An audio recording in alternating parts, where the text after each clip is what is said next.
21শে জুলাই তৃণমূলের মহাসমাবেশের দিন সকাল 9টা থেকে 11টা পর্যন্ত কলকাতায় যেন কোনো যানজট না হয়। কলকাতা হাইকোর্ট থেকে 5 কিলোমিটারের মধ্যে যেন সাধারণ মানুষের অফিস যেতে কোনো অসুবিধা না হয়, কলকাতা পুলিশকে তা নিশ্চিত করতে হবে। গতকাল এমনই কড়া নির্দেশ দিয়েছে কলকাতা হাইকোর্ট।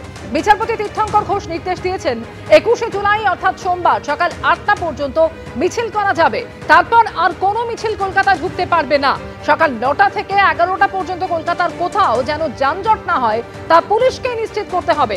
আবার সকাল 11টার পর মিছিল যেমন এগোয় তেমনই এগোবে।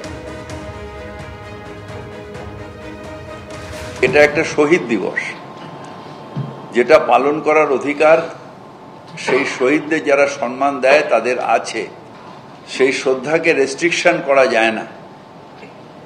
হাজার হাজার লাখ লাখ মানুষ যখন আসবে, এটা কোনো দলের কথা নয়, এটা মানুষের আবেগের কথা।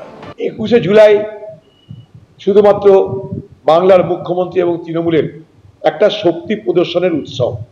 সেখানে পিকনিক হবে, কোটি কোটি টাকা খরচ হবে, সারা রাজ্য থেকে লোক যাবে, থাকা খাওয়া, কি খাবে, কখন খাবে, সকালে কেমন, বিকেলে কেমন, তার মেনু কেমন, এইসব চলবে। এখন 21শে জুলাই যানজট নিয়ে হাইকোর্ট প্রশ্ন তোলার পর পথে নামল পুলিশ।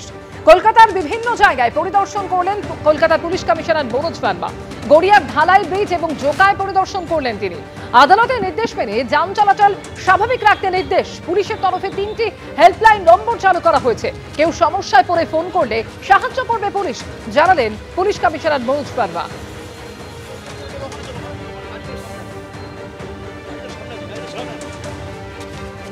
কলকাতা পুলিশ কমিশনার তিনি আজ রাজপথে এবং বিভিন্ন জায়গা তিনি পরিদর্শন করছেন, বিভিন্ন ট্রাফিক গার্ড দেখতেই পাচ্ছি আমরা। ইতিমধ্যেই তিনি ঠাকুরপুকুর ট্রাফিক গার্ডের অধীনস্থ জোকার মোড়ের কাছে তিনি এসছেন এবং পাশেই ডায়মন্ড হারবার পুলিশ জেলা রয়েছে, পাশাপাশি তিনি বারুইপুর পুলিশ জেলা এবং গড়িয়া ট্রাফিক গার্ডের যে সংযোগস্থল সেখানেও গিয়েছিলেন। এবং সিবির কথায় যেটা স্পষ্ট, পুলিশ কমিশনার যেটা বলছেন যে 21শে জুলাইয়ে কলকাতা হাইকোর্টের যে নির্দেশ, সেই নির্দেশকে মান্যতা দিয়ে কলকাতা পুলিশ সর্বতোভাবে প্রস্তুত।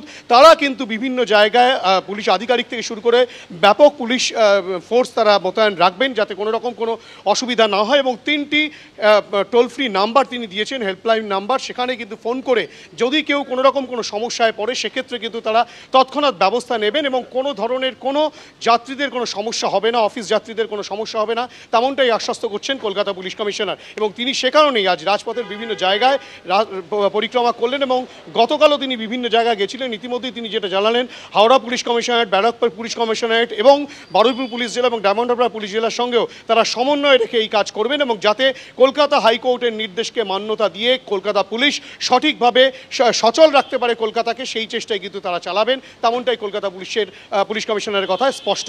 ক্যামেরায় ভগবান শাহের সঙ্গে হিন্দোল দে, এবিপি আনন্দ, কলকাতা। জুলাই যে পলিটিক্যাল প্রোগ্রাম আছে তার প্রস্তুতি আমরা অনেক দিন ধরেই দেখছি। এখন ফাইনাল টাচেস দেওয়া হচ্ছে।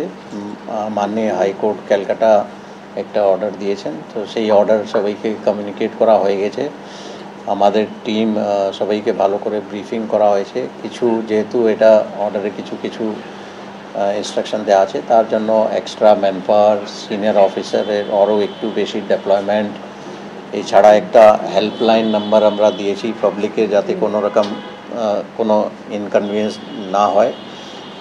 হেল্পলাইন নাম্বার, ট্রাফিক রিলেটেড কোনো অসুবিধা কারো যদি হয়, অফিস পৌঁছাতে বা অন্য জায়গায় যেতে অসুবিধা হয়, তাহলে টোল ফ্রি একটা নাম্বার আছে 1073। এছাড়াও দুটো মোবাইল নাম্বার আছে 9830811111 আর একটা নাম্বার আছে 9830010000। এটা হেল্পলাইন নাম্বার আমাদের বিভিন্ন জায়গায় সোশ্যাল মিডিয়া বা অন্য জায়গায় দেওয়া হবে, যাতে পাবলিকের কোনো অসুবিধা হলে এখানে কন্ট্যাক্ট করতে পারে।